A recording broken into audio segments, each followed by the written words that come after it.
Buenos días.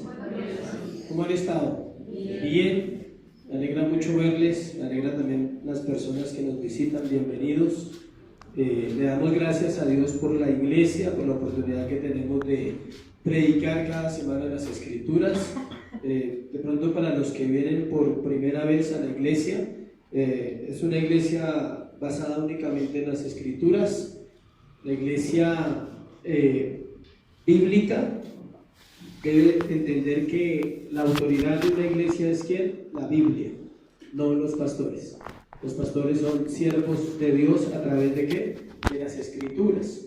Ese es un concepto que se perdió hace cientos de años y Dios está rescatando ese concepto en las iglesias, de entender que los pastores no son los dueños de las iglesias, los pastores no son los que organizan la iglesia, es Dios a través de ¿qué? De su palabra. Y al ser una iglesia bíblica, entonces tenemos que predicar la Biblia en orden. Predicamos la Biblia libro por libro. En este momento vamos en Marcos capítulo 15, versículo 16. Ahí quedamos hace 8 días en el versículo 15. Y vamos estudiando la Biblia texto a texto. ¿Para qué? Para que la gente conozca las Escrituras. Para que la gente no sepa solo de una música, de unas canciones, de un método o de algo que el hombre quiere implementar, sino que la gente diga: yo conozco la Escritura, yo sé de qué trata el libro de Marcos. Llevamos un año, 62 sermones, eso equivale a un año y 10 semanas explicando el libro de Marcos. Y ya casi, yo sé que muchos están anhelando el final. Aparte de este quedarían 4 sermones y llegamos a la cúspide de Marcos. Pero ya hoy entramos a una parte muy crucial, cruz. Vamos a entrar hoy a la cruz del Calvario, amén. Entonces le invito a que me acompañen con su Biblia al texto de Marcos capítulo 15, versículo 16-32. Mientras lo busca, les recuerdo a los que están inscritos en música, por favor cancelar, porque el jueves empezamos ciclo. Les agradezco reportarse en cuanto a eso. Marcos capítulo 16 al 32. Vamos a leerlo. Dice: entonces los soldados lo llevaron dentro del atrio, eso es al pretorio, y convocaron a toda la compañía, y le vistieron de púrpura, y poniéndole una corona tejida de espinas, comenzaron luego a saludarle: salve, rey de los judíos. Y le golpeaban en la cabeza con una caña, y le escupían, y puestos de rodillas le hacían reverencias. Después de haberle escarnecido, le desnudaron la púrpura y le pusieron sus propios vestidos y le sacaron para crucificarle. Y obligaron a uno que pasaba, a Simón de Cirene, padre de Alejandro y de Rufo, que venía del campo, a que llevase la cruz. Y le llevaron a un lugar llamado Gólgota, que traducido es lugar de la calavera. Y le dieron a beber vino mezclado con mirra, mas él no lo tomó. Cuando lo hubieron crucificado, repartieron entre sí sus vestidos, echando suerte sobre ellos, para ver qué se llevaría cada uno. Era la hora tercera cuando le crucificaron, y el título escrito de su causa era El Rey de los Judíos. Crucificaron también con él a 2 ladrones, uno a su derecha, el otro a su izquierda, y se cumplió la escritura que dice: y fue contado con los inicuos. Y los que pasaban le injuriaban, meneando la cabeza y diciendo: va, tú que derribas el templo de Dios y en 3 días lo reedificas, sálvate a ti mismo y desciende de la cruz. De esa manera también los principales sacerdotes, escarneciendo, se decían unos a otros con los escribas: a otros salvó, a sí mismo no se puede salvar. El Cristo, Rey de Israel, descienda ahora de la cruz, para que veamos y creamos. También los que estaban crucificados con él le injuriaban. Padre, hoy te damos gracias por tu palabra, Señor. Glorifícate en esta mañana, Dios, que tu evangelio sea expuesto, que el corazón de la iglesia pueda recibir entendimiento y revelación de las Escrituras, y que toda la gloria, Señor, sea para ti. Que hoy la cruz sea exaltada en nuestros corazones, la obra de Cristo en nuestras vidas, para poder conocerte y poder adorarte y poder servirte en Cristo Jesús. Amén y amén. La enseñanza lleva como título Escarnio vergonzoso de Jesucristo. El escarnio vergonzoso de Jesucristo. Venimos en orden mirando todo el proceso de la cruz, y cuando miramos a la cruz del Calvario pensamos en los sufrimientos del Mesías y nos centramos en la parte física de su tortura, lo cual no deja de ser algo terrible y al mismo tiempo importante. Sin embargo, lo que hace única su muerte no es el proceso físico. Lo que hace única su muerte es la copa de la ira de Dios que Él tiene que beber para salvar a la humanidad. Él tiene que beber la copa de la ira de Dios para que nosotros no participemos de él, para que todos aquellos que sean salvos un día no participen de la ira de Dios. Y ese es el centro del mensaje de la cruz. La iglesia tradicional ha presentado a un Cristo como un mártir, a un Cristo sufriente y a un Cristo derrotado en una cruz, torturado por sus enemigos. Pero la Escritura muestra a un rey muriendo en una cruz para salvar a la humanidad. Muestra al Rey de Reyes y al Señor de Señores en una cruz, humillado porque Él se entregó, no porque el hombre lo pudiera matar, sino que Él se entrega y debido a eso Él muere como un criminal, pero el propósito era perfecto, era salvar a la humanidad. El motivo de su angustia en Getsemaní era ese. Vimos hace unos días en Getsemaní su angustia, que Él oraba y su sudor era como gotas de sangre. Su angustia no era por los latigazos, ni por los puñetazos, ni por el maltrato físico o que le escupieran. Su angustia era porque Él conocía realmente al Padre y Él sabía que recibir la ira de Dios iba a ser algo difícil, porque Él sí conocía al Padre. Nosotros no le conocemos y no le conocíamos, y algunos apenas estamos empezando a conocerle. Los escritores de los evangelios son moderados en la descripción de los tormentos físicos. O sea, ellos no hablan mucho, simplemente dicen las cosas que pasaron, pero fue más allá de lo que está escrito. Debido a que la crucifixión para ese momento era común, ellos comprendieron que hay cosas más dolorosas que lo físico que el ser humano enfrenta. En ese momento la crucifixión era ¿qué? Muy común. Todos los criminales morían ¿qué? Crucificados. Era una práctica como decir, no había cárcel, pero había cruz. Todo el que fallara lo mataban en la cruz del Calvario. Ellos se encontraron en las burlas, en el escarnio. O sea, los escritores de los evangelios se encontraron en las burlas, en el escarnio, en la humillación, en el rechazo de sus discípulos y en la blasfemia hacia Dios de todo un pueblo. Encontraron que eso era más doloroso que la parte ¿qué? Física. Sabemos que a veces hay cosas que duelen más que lo físico. Alguien decía que un golpe duele, ¿sí? Pero sana y pasa y ya. Pero hay cosas internas en el corazón del hombre que no pasan en 3 días con pomada. O sea que se necesitan mucho tiempo y quizás años para sanar un corazón y ser restaurado. Antes de entrar en el pasaje de hoy, recordemos que el juicio se llevó a cabo en 2 partes, ya las vimos juntas. Vimos que hubo una parte civil y una parte eclesiástica. La parte eclesiástica fue la que los judíos, los fariseos y los sacerdotes de la época hicieron contra Jesús, y la parte civil fue la parte que Pilato y las autoridades romanas hicieron contra él. Quedamos hace 8 días en el momento en que Pilato les da a escoger entre Barrabás y Jesucristo, y el hombre escogió al hombre. Ahí quedamos hace 8 días. Cuando el hombre escoge ¿a quién? Al hombre, porque el hombre siempre escogerá ¿a quién? Al hombre. Hasta que el hombre sea convertido podrá escoger ¿a quién? A Dios. Ningún ser humano puede escoger a Dios porque está muerto en delitos y pecados. No puede. Quiere, anhela y desea, pero no puede. Necesita la intervención de Dios para que luego que Dios haya intervenido en el corazón del hombre, éste pueda escoger ¿qué? Lo correcto. No pecar, no maldecir, no chismear, no engañar, no robar, no fornicar, todo eso lo puede decidir y escoger el hombre cuando es salvo. Antes no.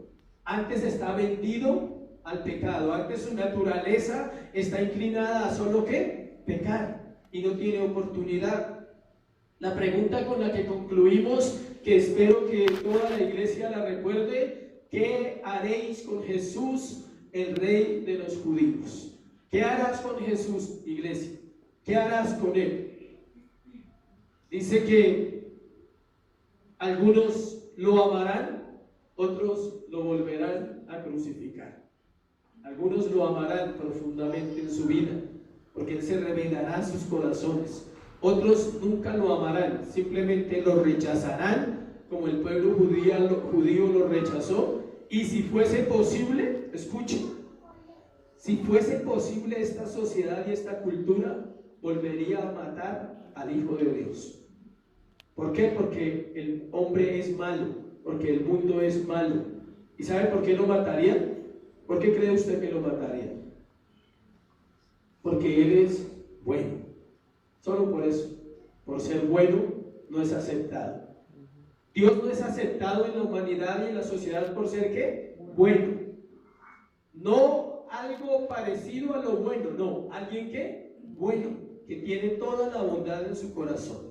Hoy nos centraremos en la manera como el Señor fue avergonzado por los soldados romanos. Esos son los puntos que vamos a tratar hoy. Luego miraremos el castigo del Salvador, el segundo punto. También hubo otro punto donde hay participantes burlones, y al final miraremos la súplica de un pecador al lado del Salvador. Un pecador al lado del Salvador alcanza a suplicar, alcanza a pedir algo, y Dios en su misericordia y en la gracia y medio muerto alcanza a escuchar la petición y alcanza a responderle, y es el hombre que es salvo por la gracia. Ahora lo vamos a mirar. Vamos a lo primero. La parodia de los soldados, versículo 16 al 20. Y vamos a ir verso a verso en la escritura y vamos a aprender esta mañana. Luego de Pilato acceder a la petición de los líderes, sabiendo que el Señor era inocente, y después de dar la orden injusta de azotarlo, llegamos al versículo 16. Leamos el 15, que es donde quedamos hace 8 días. Y Pilato, queriendo satisfacer al pueblo, le soltó a Barrabás y entregó a Jesús, después de azotarlo, para que fuese ¿qué? Crucificado. Ahí íbamos, y ahí vamos a continuar la historia. Versículo 16. Entonces los soldados le llevaron dentro del atrio, esto es al pretorio, y convocaron a toda la compañía.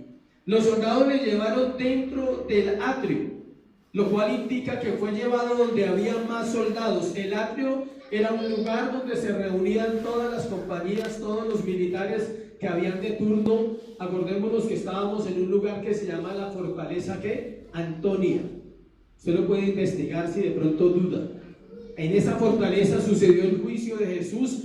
Era donde estaba Pilato, donde ellos llegaban en la época de la fiesta de la Pascua. No vivían ahí los gobernantes, pero llegaban para la fiesta de Jerusalén y se quedaban ahí unos días. Y ahí hacían su guarnición militar, y ahí estaba Jesús y fue llevado allí por los soldados. Convocaron a toda la compañía, nos dice el versículo, lo cual consta de unos 600 soldados. Esa era una compañía. Recordemos que el Señor en ese momento ya estaba prácticamente destrozado por los azotes y golpes que estaba recibiendo desde la noche anterior. Había sido capturado a un promedio de las 3 de la mañana del día viernes amaneciendo. Había sido golpeado primero por los sacerdotes y los alguaciles, luego había sido llevado donde Pilato, había sido azotado, y ahora sigue el proceso de escarnio, de vergüenza. Versículo 17. Y le vistieron de púrpura y poniéndole una corona tejida de espinas. Dice ahí, vamos a mirar qué quiere decir eso. Nos dice que le vistieron una púrpura. No era una túnica nueva, o sea, la gente a veces no entiende que es que sacaron una tela nueva y se la pusieron. No, acordémonos que él está visto como un ¿qué? Criminal. Él no está visto como el rey para los romanos, y mucho menos para los sacerdotes. Él está visto como un criminal. Era una capa vieja de los uniformes que usaban los soldados romanos. Mateo 27-28 nos dice que le echaron encima un manto escarlata. Siempre vamos a estar hablando de los 4 evangelios para entender el mensaje. Si usted lee Marcos y no lee los otros, usted simplemente no va a entender la cruz. Tiene que leer las 4 historias paralelas, la de Lucas, la de Mateo y la de Juan, y yo voy a estar yendo allá y volviendo al texto. Todo esto tenía, ¿por qué? O sea, la gente se pregunta por qué dicen que era una manta de los soldados, por el color, porque era el color del uniforme romano, por eso era ese tono, y esto tiene otros significados en el Antiguo Testamento. Todo esto tenía una connotación, burlarse de aquel quien decía que era el rey de los judíos. Por eso el mismo verso nos dice que le hicieron una corona de espinas. Mira ahí el verso 17, y poniéndole una corona tejida de espinas. No era una corona que encontraron por ahí vieja, no. Se tomaron el trabajo de tejerla, trabajarla. Ahí dice que la tejieron, ellos mismos la hicieron, y el fin era que esa corona se pareciera a la corona que usaba el César. Acuérdese que le están diciendo y se están burlando de él, se están mofando de él y le están diciendo que él es el rey de los judíos. Pero no se lo dicen como nosotros se lo decimos hoy a Jesús, se lo dicen en un tono sarcástico, cínico, de burla. Entonces la idea de la corona era como si simularan que él era el César y le rendían pleitesía. El César usaba una corona hecha de laurel y ellos estaban burlándose, comparándolo así, pero un hombre totalmente destrozado físicamente. Cuando le pusieron las espinas, la corona de espinas en la cabeza, laceraron su cráneo, haciendo sangrar su rostro. Versículo 18. Comenzaron luego a saludarle: salve, rey de los judíos. Vamos a ir a Mateo 27-29 para entender esta parte. Él nos narra exactamente la historia, él nos dice cómo fue la historia. O sea, ¿qué pasó? Marcos solo nos dice que le pusieron la corona y que le dijeron: salve, rey de los judíos. Mateo 27, de 29 en adelante, dice lo siguiente: y pusieron sobre su cabeza una corona tejida de espinas y una caña en su mano. Marcos no nombra la caña, representaba la autoridad, el cetro del rey. Eso representaba la caña en su mano derecha. E hincando la rodilla delante de él, escarnecían diciendo: salve, rey de los judíos. Por eso el punto se llama la parodia de los soldados. Era una parodia, era una burla. Todos le pusieron el manto, le pusieron la corona, le pusieron la caña, y todos empezaron a hacer una obra de teatro postrándose delante de él para burlarse, como si él no fuera un rey, pero ellos se burlaban de él usando las palabras de un rey. Mateo es más descriptivo en cuanto a este momento. Era una burla total a la deidad de Jesucristo, o sea, a su divinidad. Ellos no se imaginaban que tenían a Dios enfrente de ellos y que lo que hacían no era comparable con lo que Él merece. Ellos no sabían nada. O sea, ellos ni siquiera entendían que todo eso era parte de la profecía que Dios había dado para ellos, pero ellos lo hacían en una forma quizás normal, como con cualquier preso o cualquier criminal, se burlaban. El versículo 19 de Marcos, otra vez: y le golpeaban en la cabeza con una caña y le escupían, y puestos de rodillas le hacían le hacían reverencias.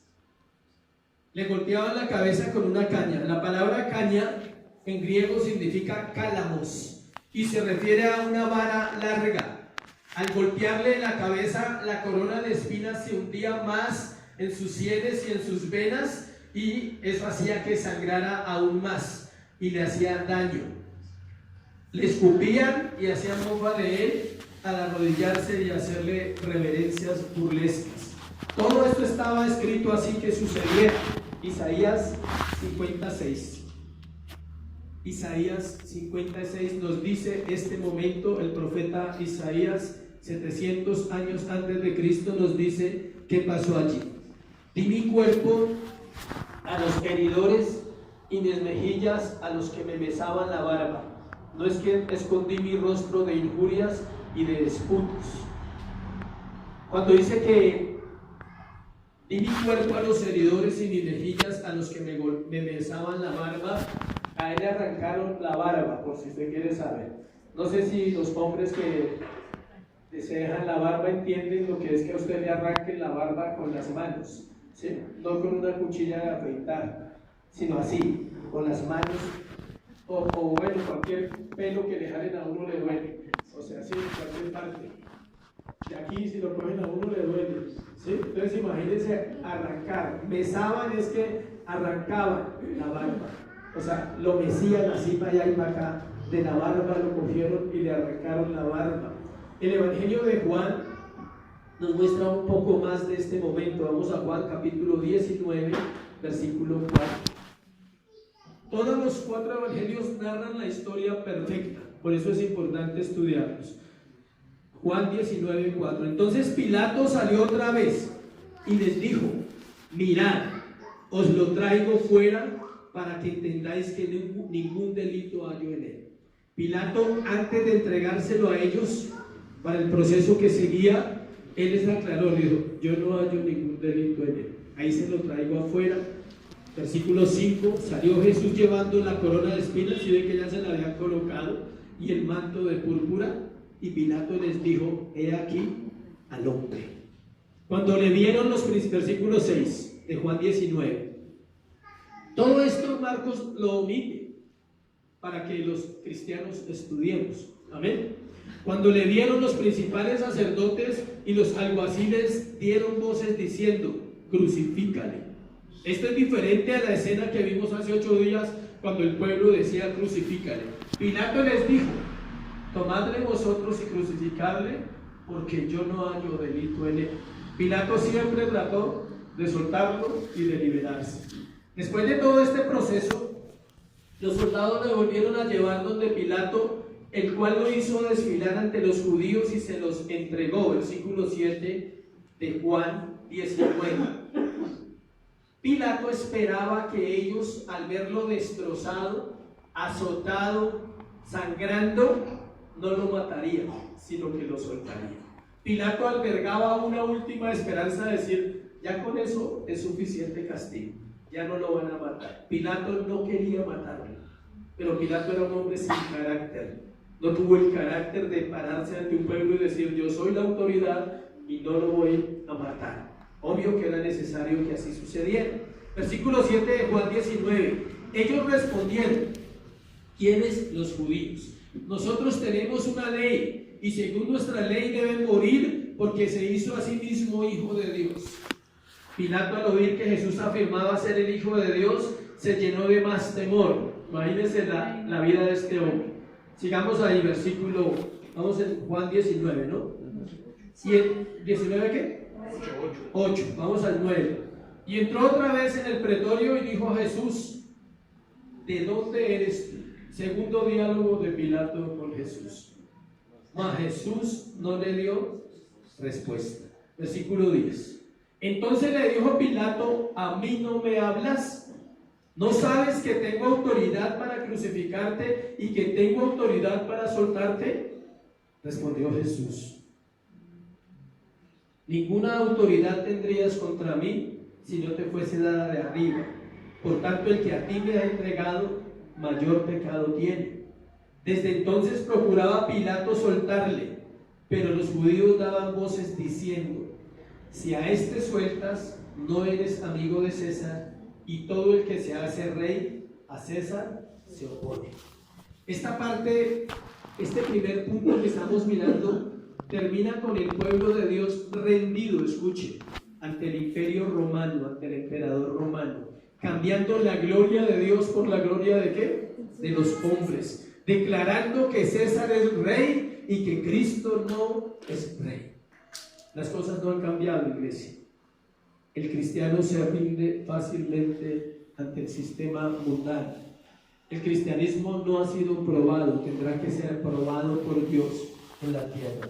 Cuando el cristianismo sea probado, se sabrá quién es un verdadero creyente y quién prefiere a César, al César, a los gobiernos, a los estamentos judiciales, a las leyes de esta tierra. Llegará el momento para nosotros también. Y solo Dios sabrá a quién hallará que firme. Entonces, versículo 3, entonces Pilato, oyendo esto, llevó fuera a Jesús y se sentó en el tribunal en el lugar llamado el Enlosado, y en hebreo Gábata. Era la preparación de la Pascua, escuche, y como la hora que sexta. Entonces dijo a los judíos: he aquí vuestro rey. ¿Por qué le leí ese pedacito? Para ubicarnos en la hora exacta. Eran las 6 de la mañana. Los romanos manejaban el horario diferente a los judíos. Los judíos manejaban el horario por grupos de 3 horas que llamaban vigilias, y en el día también lo manejaban por 3 horas. Los romanos lo manejaban desde las 12 de la noche, empezaban a contar la 1, las 2, las 3, las 4, las 5 y las 6. 6 de la mañana, y hace 8 días hablamos que más o menos a las 5 empezó el proceso, fue rápido, a las 6 se lo entregan otra vez a los fariseos y a los sacerdotes. Pero ellos gritaron: fuera, fuera, crucifícale. Pilato les dijo: ¿a vuestro rey he de crucificar? Respondieron los principales sacerdotes: no tenemos más rey que a quién. Gracias. Qué triste, ¿no? Ver un pueblo ante el cual el Mesías está presente y ellos prefieren a un rey llamado ¿qué? César. Ahí empezaría la decadencia de los judíos, y ahí empezaría la decadencia de un sistema religioso que hoy en día prefiere al hombre que a Dios. Segundo punto.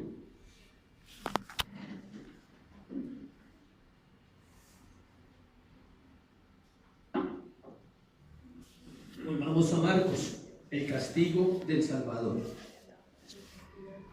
Versículo 21.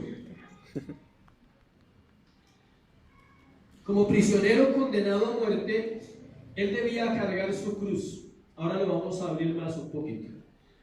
Juan 19, 17, no lo voy a leer, dice que él cargó su cruz y salió. Así dice el texto. Debido a su debilidad y maltrato, no podía llevarla mucho tiempo, o sea, la llevó poquito tiempo, pero si amarramos Juan 19, 17, dice: y cargando su cruz salió. Él salió con la cruz cargada primero la llevó un tramo él, y ahí conectamos con el versículo 21 de Marcos. Es ahí donde llegamos a este punto. Obligaron a uno que pasaba, Simón de Cirene, padre de Alejandro y de Rufo, que venía del campo, a que llevase la cruz. Simón de Cirene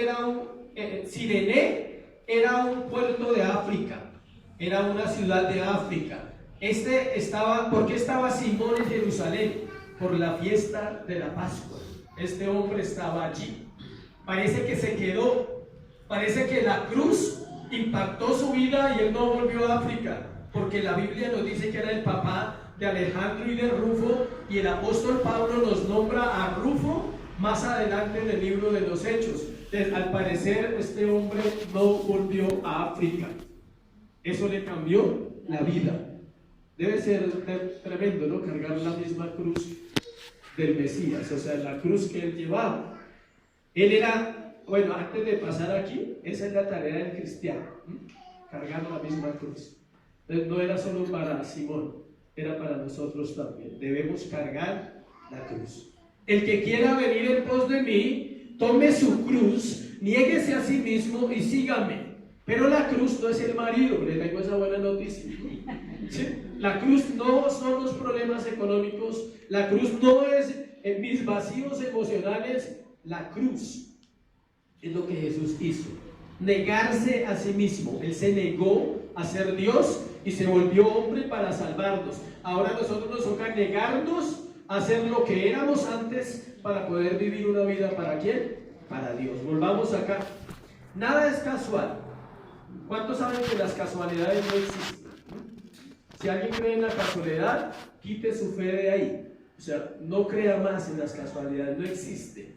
Alguien dijo que existen las diosidencias, ¿sí? No coincidencias, sino diosidencias. Dios es así. El Señor quiso llegar al corazón de este hombre a través de una acción que parecía no tener importancia. Él iba pasando y, ¡hey, usted! Venga, así de uno.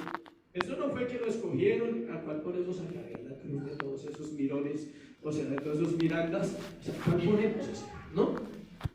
Él pasaba y lo sonaba, usted, venga, lleve la cruz.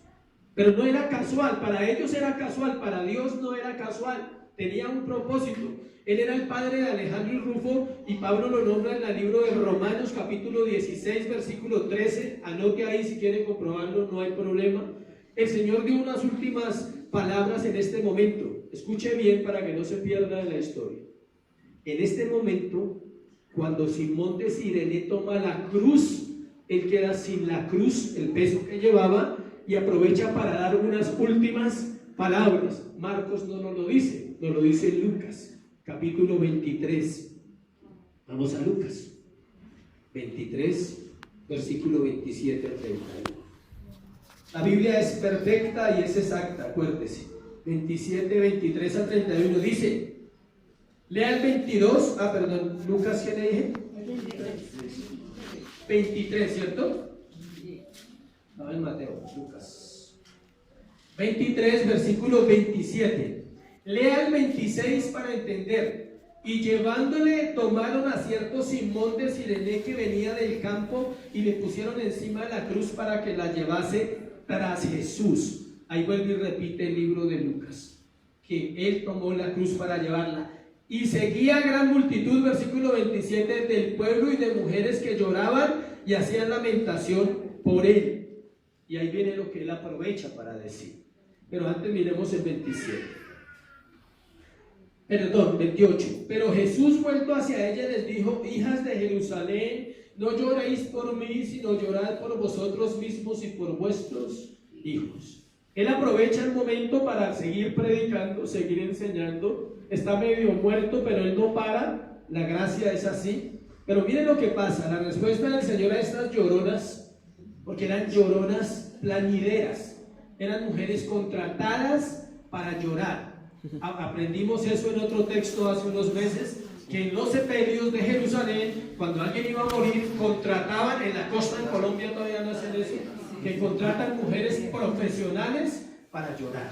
Entonces imagínense el escándalo de esas lloronas, y el Señor les dice, Él les dice: no lloréis por mí, sino llorad por vosotras mismas y por vuestros hijos. Él está hablando proféticamente, diciéndoles lo que iba a pasar en el año 70, que todo Jerusalén iba a ser destruido, pero también está hablando para el fin de los siglos. Está diciendo: lloren por ustedes y por sus generaciones, porque la tierra no sabe lo que va a venir en el tiempo final. Versículo 22, vamos en el 21. Pero volvemos a Marcos. Volvamos a Marcos. ¿Les leí qué? Me perdí un momentico. Lucas 23, 27. Sigamos en el 28, ya lo leímos. 29. Porque aquí vendrán días en que dirán: bienaventuradas las estériles y los vientres que no concibieron y los pechos que no criaron. Entonces comenzarán a decir a los montes: caed sobre nosotros, y a los collados cubridnos. Porque si en el árbol verde hacen estas cosas, en el seco, ¿qué no se hará? Imagínense lo que el Señor les dice. Dice: si yo soy el Hijo de Dios, el Rey de gloria, y son capaces de matarme y maltratarme y hacerme todo lo que me hicieron, ¿qué no harán con los hombres al final de los tiempos, cuando el temor de Dios no esté sobre la tierra? Cuando el temor de Dios se haya apartado de las generaciones y de las culturas, cuando el hombre construya sus propios dioses. ¿Sí sabe, iglesia, que el hombre está construyendo sus propios dioses? El hombre quiere cambiar todo, el significado de todo. El hombre no quiere entender que el adulterio es pecado y le llama una aventura. Eso es cambiar lo social. El hombre no quiere entender que nació hombre y nació mujer, y hoy en día tiene libertad a decidir qué es, qué quiere ser, qué siente ser. Siente ser mujer, entonces puede ser mujer. El hombre no quiere entender que los hombres están creando sus propios ¿qué? Dioses. Pero el Señor ya lo sabía. Volvamos a Marcos, versículo 22. Y le llevaron a un lugar llamado Gólgota, que traducido es lugar de la calavera. Era un lugar en una montaña, pero antes tenían que pasar por entre el pueblo para que todos vieran la autoridad de Roma. Antes de llegar desde donde él estaba, en el atrio, en el pretorio, donde estaban con los soldados después de la burla y todo eso, lo sacan, pero él tiene que atravesar una parte de la ciudad para ser escarnecido públicamente. Gólgota significa literalmente calavera, y en latín significa calvaria, de donde viene la palabra calvario. Por eso se llama la cruz, ¿de qué? Del Calvario. Es curioso que haya cristianos que crean en la cruz del Calvario y no saben ni siquiera qué significa Gólgota. Hay miles, millones en la tierra. No saben cómo sucedió. El lugar estaba relacionado con muerte horrible y pública. Era un lugar de sacrificios humanos. Hay dos interpretaciones que le dan a Gólgota. Algunos eruditos o estudiosos dicen que era una montaña que tenía la forma de una calavera y que por eso se llamaba el lugar de la calavera. Esa es una versión. La otra versión dice que le llamaban el monte de la calavera porque allí quedaban todos los esqueletos de los crucificados. Puede creer la que quiera, no se va a perder por eso. ¿Bueno? No hay problema. Sí, si usted cree que era una montaña, no hay problema. De pronto un día vaya y mira y se da cuenta que no, entonces dice, no, entonces yo creo en una de las calaveras. ¿Listo? Y si usted cree en una de las calaveras y un día se da cuenta que era una montaña con forma de calavera, da igual. Pero le doy las dos posturas. A mí no me interesa saber qué era, solo sé que era un monte llamado de la calavera porque allí se mataban miles de personas y era un lugar de ¿qué? De sacrificios. Versículo 23. Y le dieron a beber vino mezclado con mirra, mas él no tomó. Antes de clavar los clavos le dieron vino mezclado con mirra. Eso era un narcótico o un tipo de anestesia para que no sintiera dolor. Mateo 27:34 dice que lo alcanzó a probar. Dice que lo probó y no lo tomó al saber qué era. O sea, él lo tomó y se dio cuenta que no lo debía tomar porque era para quitar el dolor y él estaba expuesto a vivir todo el sacrificio. Ahí puse entre paréntesis, aquí en mi sermón, Jesús el hombre. El que probó fue ¿quién? El hombre, no Jesús el Dios. Él es 100% hombre y es 100% ¿qué? Dios. Cuando veamos Cristología lo vamos a entender. Por ahora sepa que era así.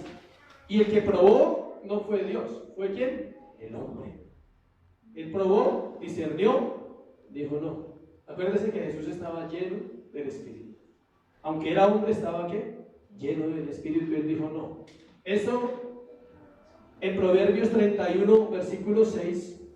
Hay un versículo que muchos, ¿quién ha leído Proverbios realmente? Este versículo tiene mucho debate, pero lo asocian con esta parte del momento en que Jesús tomó eso. Proverbios 31, 6 dice: dad la sidra al desfallecido y el vino a los de amargado ánimo. Era una tradición judía de darle eso a las personas que sufrían, doparlos para que no sintieran. Hoy en día muchos todavía hacen así, dopan a las personas para que no sufran. Eso lo querían hacer con Jesús. Le dan trago, le dan droga, le dan morfina, cualquier cosa para que la gente no sufra. Eso lo querían hacer con él y él dijo no. Cuando le hubieron crucificado, versículo 24 de Marcos, vamos a la primera frase. Cuando le hubieron ¿qué? La crucifixión era una forma de ejecución establecida por los persas 700 años antes de Cristo. Los romanos la habían perfeccionado. O sea, los persas fueron los que inventaron ese proceso de ejecución.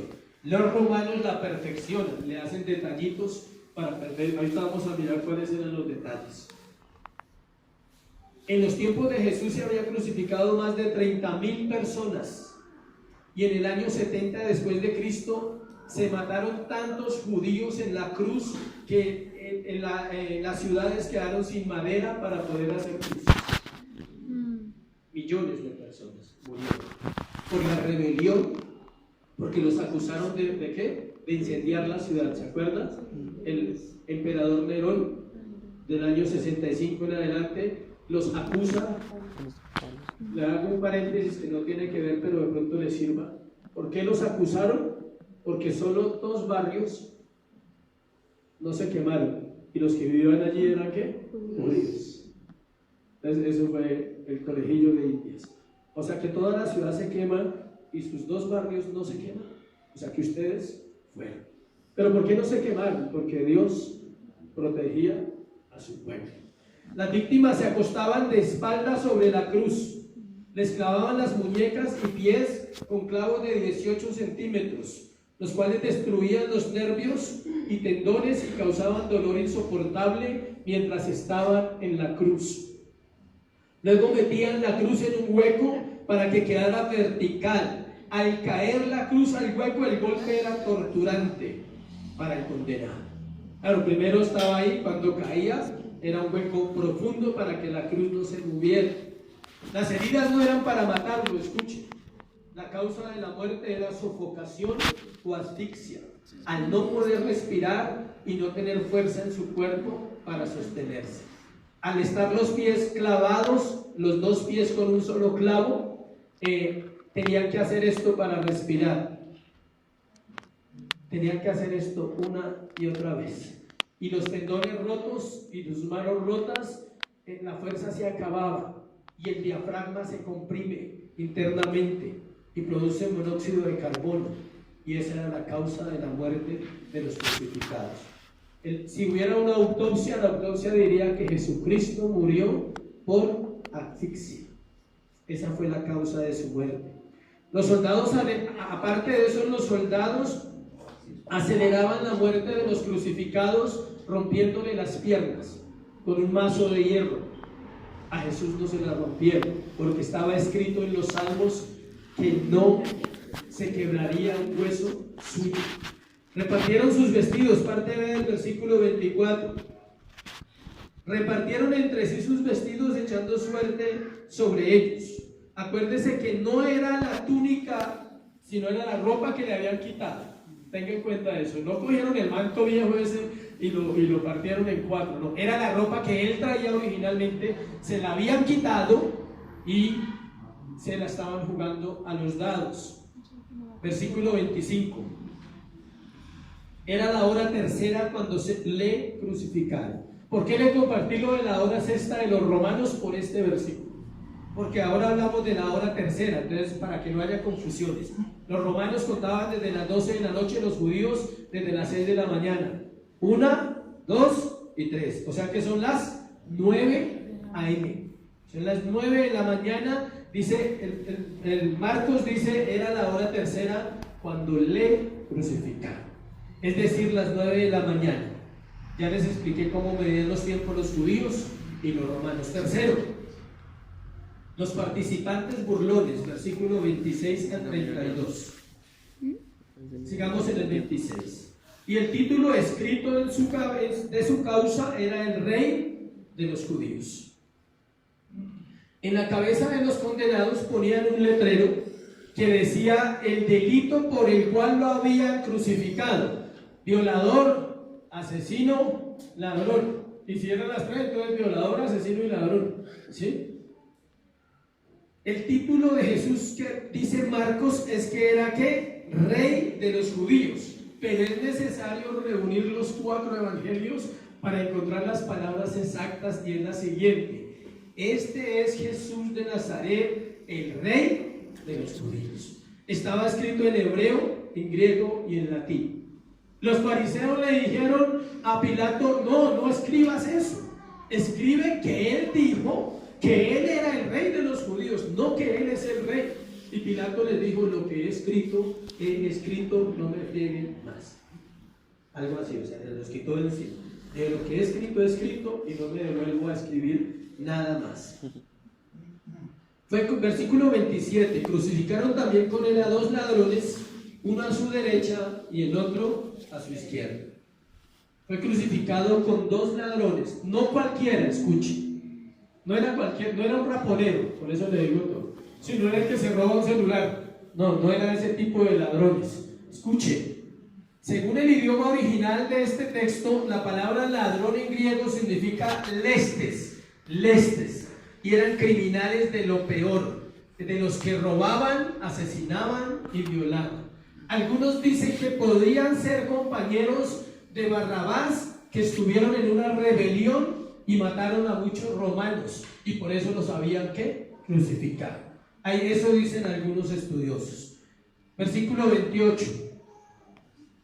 Y se cumplió la escritura que dice: y fue contado con los inicuos. Ahí no hay nada que explicar. Era el cumplimiento de la palabra y punto.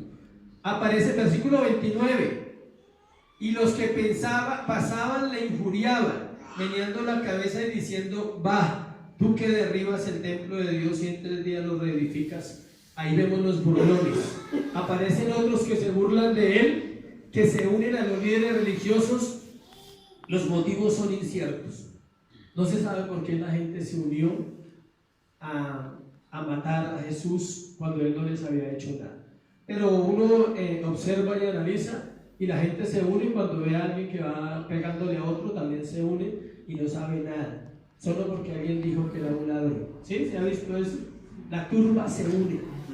Si cogen a un ladrón acá en esta calle y lo vienen siguiendo desde allá, y alguien viene de arriba y ahí se pega al mismo sentimiento, a la misma situación, no sabe si realmente es el ladrón o no. ¿Sí sabe que hay gente que ha sido confundida en esas situaciones? Otros son realmente los que son. Entonces así pasó. Toda la gente apoyaba como la bulla, así: mátenlo, no saben ni quién era, muchos. Y se pegaron a él y se burlaban. ¿Y qué hizo Jesús? ¿Qué hizo Jesús en ese pueblo? Escuche lo que hizo. Solo hizo lo siguiente: sanó enfermos, liberó endemoniados, predicó la verdad, amó a los que no lo amaban, dio, todo el tiempo dio. Tuvo un ministerio diario larguísimo, desde las horas de la mañana hasta las horas de la noche. En los textos lo hemos estudiado, cómo él nunca se cansaba y le daban las 10, 11, 12 de la noche ministrando, sanando enfermos. Eso fue lo que hizo, y la paga fue lo que recibió: burlas. Decía la verdad por amor a su pueblo. Versículo 30. Sálvate a ti mismo y desciende de la cruz. Los líderes se mofaban de él. La crucifixión estaba diseñada para morir de una muerte vergonzosa, para menospreciar totalmente al criminal, en este caso al Hijo de Dios, para humillarle en lo máximo. Eso nos muestra que el corazón humano es depravado, que no tiene la capacidad de agradar a Dios mientras Dios no lo rescate. Ellos no sabían que era el Señor Jesucristo quien se negaba a actuar y se sujetaba a la voluntad del Padre, a soportar todo lo que recibió, solo con un fin: darnos la salvación. Versículo 31. De esa manera también los principales sacerdotes, escarneciéndose, decían a unos a otros con los escribas: a otros salvó, a sí mismo no se puede salvar. Recuerda que todo esto era ¿qué? Burla, sarcasmo, ironías, cinismos.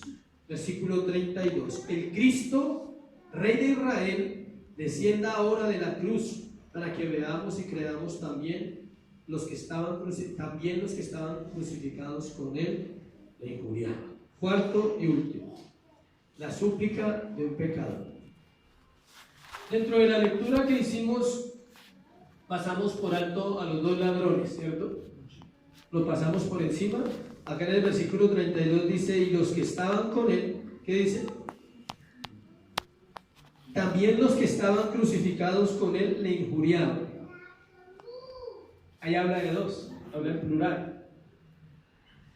Parece ser que el que se salvó en algún momento también dijo lo que no debía decir. Parece ser, según ese texto. Porque no dice que de los que estaban colgados, uno de los 2 le injuriaba. Dice: los que estaban crucificados con él le injuriaban.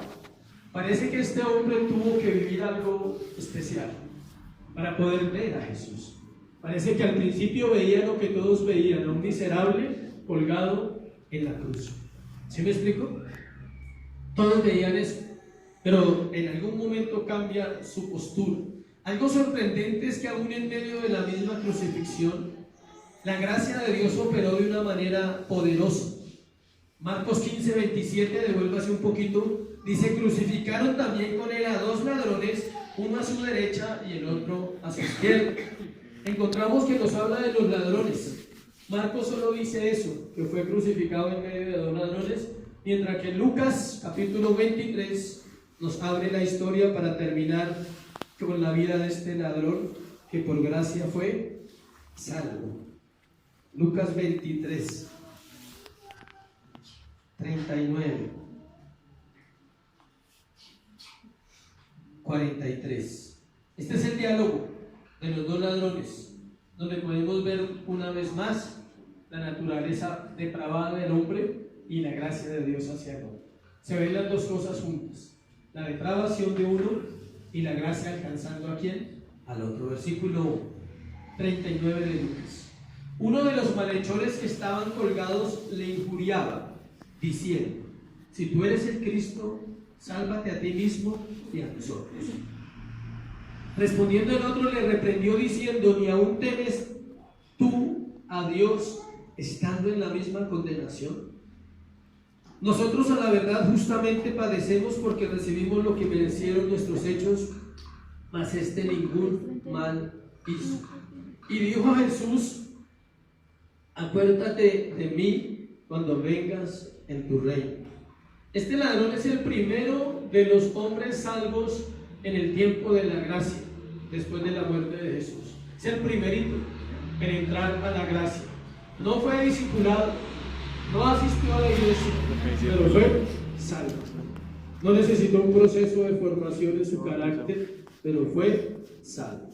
La iglesia sí lo necesita, porque, o si no, si usted quiere salvarse así, entonces hágase en la cruz al pie de Jesús, como ese ladrón. Era para él, era un caso específico para él. Algunos no aceptan el proceso, pero la vida cristiana es un ¿qué? Proceso. El suceso fue la cruz. El proceso se llama santificación en la vida del creyente. Marcos 15:39, pues vamos a Marcos 15:39, más adelantico dice, donde terminamos, dice que un centurión que estaba frente a él, viendo que después de clamar había expirado, así dijo: verdaderamente este hombre era hijo de Dios. Son incontables, escuchen, son incontables las personas que Jesús salvó en ese instante. No fue solo el ladrón, el centurión, el cual dio su corazón a Dios. Más adelante lo vamos a ver dentro de 8 días. También dice de los que se burlaron en la multitud y gritaron: crucifícale, muchos creerían en las siguientes semanas y meses. En el libro de Hechos, muchos se arrepintieron, reconocieron que habían matado al Hijo de Dios. Es más, Hechos capítulo 6 versículo 7 dice que muchos sacerdotes de Israel obedecían a la fe. Muchos sacerdotes también se convirtieron, porque Dios no es un Dios de condenación. Aunque su mensaje sea severo para la humanidad, es un Dios ¿de qué? De salvación. Él no vino a condenar el mundo, iglesia, todavía no. La iglesia no va a ser condenada. Él vino a salvar a los que se habían perdido. Él vino a restaurar la imagen de Dios en la vida de cada hombre. Lo hace de a uno. Él lo hace de a uno. Por eso es importante compartir el evangelio. Por eso es importante invitar personas a la iglesia. Usted haga su tarea y deje que Dios haga la de él. Usted traiga a una persona y Dios hará en el corazón de esa persona. Usted no. Dios lo hará. La cruz del Calvario es el triunfo total del Dios Trino en el plan de la redención de la humanidad. Es la victoria más grande de la humanidad, la cruz del Calvario. A partir de ahí está establecido que todo aquel que ponga su fe en Jesús será ¿qué? Salvo. El evangelio es el mensaje central de las Escrituras, porque trata con el mayor problema de la humanidad, el cual es el pecado. El mayor problema que los hombres tenemos y la raza humana tiene se llama ¿qué? Pecado. Ningún otro problema es mayor a este. Ofrece algo que el hombre no puede obtener por sí mismo. Se llama vida eterna en Cristo Jesús. Eso ofrece Dios. en su escritura, eso ofreció en la cruz y eso sigue ofreciéndole a la humanidad: vida eterna en Cristo Jesús. Las iglesias no dan vida eterna, los predicadores no pueden dar vida eterna. El único que da vida eterna es ¿quién? Cristo. Amén. Ponte sobre tus pies. Vamos hoy a participar de la cena. Vamos a darle gracias a Dios y a terminar con la cena y luego oramos para terminar. Entonces ponte sobre los pies, ya deberían tener la lista.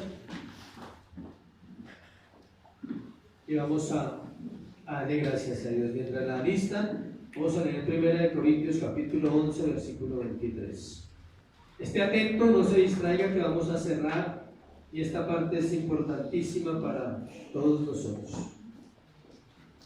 Dice la palabra en 1 Corintios 11, 23, habla el apóstol Pablo, dice: porque yo recibí del Señor lo que también os he enseñado, que el Señor Jesús, la noche que fue entregado, tomó pan, y habiendo dado gracias lo partió y dijo: tomad, comed, esto es mi cuerpo que por vosotros es partido, haced esto en memoria de mí. Asimismo tomó también la copa después de haber cenado, diciendo: esta copa es el nuevo pacto de mi sangre, haced esto todas las veces que la bebiereis en memoria de mí. Así pues, todas las veces que comieres este pan y bebieres esta copa, la muerte del Señor anunciáis hasta que Él venga. Ese es el tiempo crucial de la reunión. Es donde el hombre puede volver su corazón a Dios. Solamente por la gracia y por la fe, anhelando que Dios escuche nuestro corazón. Él está presto a escuchar nuestro corazón, y la Biblia dice que es el tiempo de examinarnos, que es el tiempo en el cual nosotros miramos cómo está nuestra vida, cómo estuvo su vida esta semana, cómo estuvo su vida ayer, quizás esta mañana, cómo estuvo su vida. Y es donde Él dice que cada vez que bebamos de la copa debemos examinar nuestro corazón. El pan representa el cuerpo de Cristo, que fue molido en la cruz del Calvario por nuestros pecados. La copa representa la sangre de Jesús, que nos limpia de todo pecado. Escuche esto: la cruz, el sacrificio en la cruz del Calvario, Jesús perdonó nuestros pecados, pero era necesaria la sangre. Él había podido morir sin derramar sangre, lo habían podido matar de otra manera, pero la Biblia establecía que sin remisión, sin derramamiento de sangre, no hay que remisión de pecados. Era perfecto. Eso representaba que la sangre, que no solo nos perdonaría, sino que nos limpiaría internamente de todas las consecuencias que deja el pecado. Por eso es tan importante participar de la cena, porque no solamente confirmo ese perdón y creo en el perdón de pecados en Jesucristo, sino que también sé que me está limpiando constantemente mi vida, porque pecamos todos los días, iglesia. Ayer pecamos, la semana pecamos y pecaremos, pero por la gracia de Jesús podemos entrar a su presencia a través de la cena también. Señor, dice: de manera que cualquiera que comiera este pan o bebiera esta copa del Señor indignamente será culpado del cuerpo y de la sangre del Señor. Por tanto, pruébese cada uno a sí mismo, y coma así del pan y beba de la copa. Porque el que come y bebe indignamente sin discernir el cuerpo del Señor, juicio come y bebe para sí. No es jugar a pecar, rezar y empatar. Dios demanda una vida santa. Dios demanda que la iglesia sea consciente que cuando participa está haciendo un compromiso con Dios de decirle: Señor, yo estoy dispuesto a examinar mi vida diariamente, a examinar mi corazón continuamente para no vivir en pecado. Si alguien vive en pecado, es la oportunidad de decirle: Señor, me arrepiento, necesito tu ayuda. Solo no puedo. Yo le digo de su iglesia: ninguna persona creyente, que sea creyente realmente, puede vencer el pecado. Se necesita la obra de Jesús en nuestro corazón para mortificar diariamente la carne y poder tener una vida de victoria. Amén. Puedes participar del pan. Mientras participas, solo medita en la cruz, en lo que has escuchado, los sermones, en lo que dice la Escritura acerca de ese momento.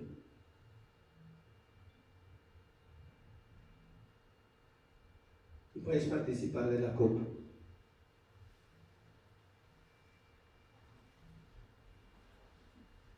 Con tus ojos cerrados, vas a darle gracias a Dios. Y le vas a dar gracias solo por una cosa: por la obra de Jesús en la cruz del Calvario. Es solo eso, iglesia. Dios, gracias. Gracias, Padre, por enviar a tu Hijo. Gracias por llevarlo a la cruz. Fuiste tú quien lo llevó realmente al madero. Fuiste tú quien hizo todo el plan perfecto para que Él fuese ejecutado y nuestros pecados fueran borrados y nuestros pecados fueran perdonados. Te doy gracias por ello. Te doy gracias por redimir a tu pueblo en ese madero. Te doy gracias por no contar nuestros pecados y tomarlos y echarlos al profundo de la mar y nunca volverlos a mirar. Por eso te damos gracias hoy y te pedimos: límpianos más y más y más de nuestra maldad. Dios, santifica a tu pueblo. Dios, prepara un pueblo santo para tu regreso. Prepara una iglesia que tema a tu nombre, Dios, una iglesia que conozca tu palabra, que tema a las Escrituras, Señor, porque le han sido reveladas al corazón por el poder del Espíritu Santo, Dios. Hoy te doy gracias por poder participar como iglesia de este sacrificio perfecto, el de Jesucristo en la cruz del Calvario. Hoy te adoramos a ti. Hoy te honramos, Jesucristo. Hoy honramos tu nombre, porque no hay otro nombre en el cual los hombres hayan salvación. Solo en el nombre de Jesús hay salvación. Porque está escrito que en el nombre de Jesús, Señor, se doblará toda rodilla de los que están en los cielos y en la tierra, Dios, y toda lengua confesará que Cristo es el Señor, a la gloria del Padre. Hoy te doy gracias por este tiempo, Señor, y te pido: sigue examinando nuestro corazón y engendra la palabra viviente en nosotros, Señor. En Cristo Jesús. Amén.